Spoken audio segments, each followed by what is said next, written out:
para terminar esse giro pelo Paraná, um vereador de Paranavaí que foi caçado por perseguir ex-namoradas retornou à Câmara. Na verdade, vai retornar à Câmara na próxima segunda-feira por causa de uma decisão liminar da Justiça. A decisão foi expedida pela juíza substituta Maria de Lourdes Araújo, da primeira vara da Fazenda Pública de Paranavaí.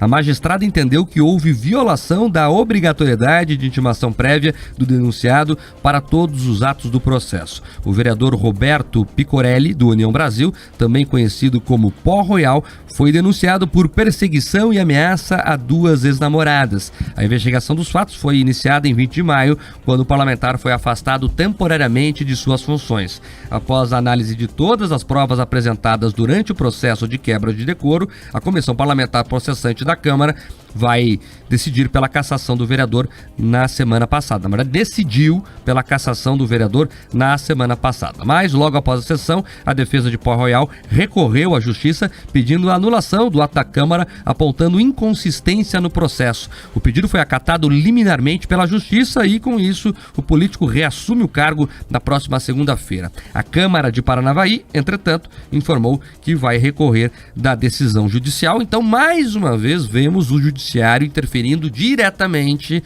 em outro poder, nesse caso o poder legislativo. Uma situação muito semelhante com o que acontece aqui em Curitiba. Aqui em Curitiba nós temos 2 vereadores que estão na mesmíssima situação, né? O Freitas, o Renato Freitas do PT e o Éder Borges do PP. Os 2 vereadores que foram, excluídos, cassados, afastados pelos colegas da casa, mas estão reintegrados ou estão se reintegrando ou esperam se reintegrar através de decisões do Judiciário. E aí, Pedroso, é um exemplo claro. Não sei se há problemas no processo ou não, mas o que eu critico aqui é a naturalidade e a frequência com que o Poder Judiciário vem interferindo no Poder Legislativo, nesse caso, nos poderes legislativos municipais. O Poder Legislativo, ele tem a sua autonomia. O Poder Executivo, ele tem a sua autonomia e o Poder Judiciário tem a sua autonomia. Isso faz parte do sistema de pesos e contrapesos, desde lá de Montesquieu, quando ele imaginou que os poderes precisavam se conter ali entre si. Quando você percebe um poder como o Judiciário interferindo diretamente numa decisão do Legislativo, isso começa a gerar uma sensação, uma falta de autonomia e legitimidade de um poder sobre o outro, que na prática o Legislativo ele começa a ter menos condições de exercer o seu papel. E esse debate também, Mark, traz uma outra questão. Será que essa quantidade de recursos, será que essa quantidade de minúcias, que eu acho que é importante que você tenha claramente uma estrutura de defesa, que a pessoa consiga se defender, tenha direito, inclusive, a ampla defesa. Mas será que esse excesso, muitas vezes ele não acaba caindo na outra ponta, em que você valoriza a impunidade? Em um caso é um caso de rachadinha, que acaba impune. No outro é um caso de violação de igreja, que acaba impune. Nesse caso é um caso de violência contra a mulher, que pode acabar impune.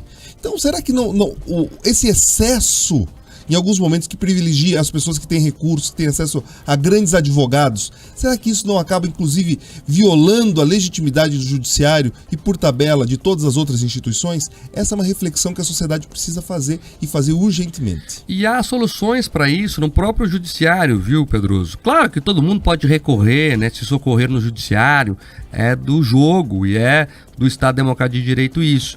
Mas o Judiciário tem que tomar cuidado quando manda reintegrar um vereador que foi excluído pelos seus pares. E por que eu falo isso?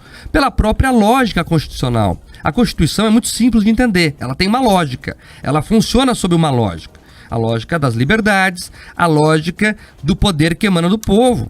Essa palavrinha não foi colocada lá, essa frase, na verdade, não foi colocada lá à toa. Ela tem uma lógica, ela dá um sentimento lógico à Constituição. Então, se o poder emana do povo, e o artigo continua, o parágrafo 1º do artigo 1º, continua falando o seguinte, que exerce seu poder através de seus representantes ou diretamente. Então, quem são os representantes do povo?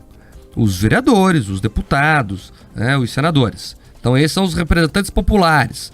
Então, os representantes decidem pela população. E se eles decidiram que aquele vereador não pode mais atuar em nome da cidade, do estado, do país, então isso tem que ser respeitado. Tem problemas aqui. Então, não tem problema nenhum recorrer, mas não reintegre né, module o efeito dessa decisão para que o vereador até possa recorrer, possa defender o direito dele, mas que ele só seja reintegrado lá no final do processo e se realmente for justo. Ah, não, teve aqui um problema mesmo, insanável. Aí sim. Agora, a gente chama de não ter o efeito suspensivo, né? Então, assim, tem condição, Pedroso. É por isso que tem que cuidar com isso. O poder do povo, ele é soberano e não pode canetadas individuais se sobrepor a ele. 7h41, vamos pro rato.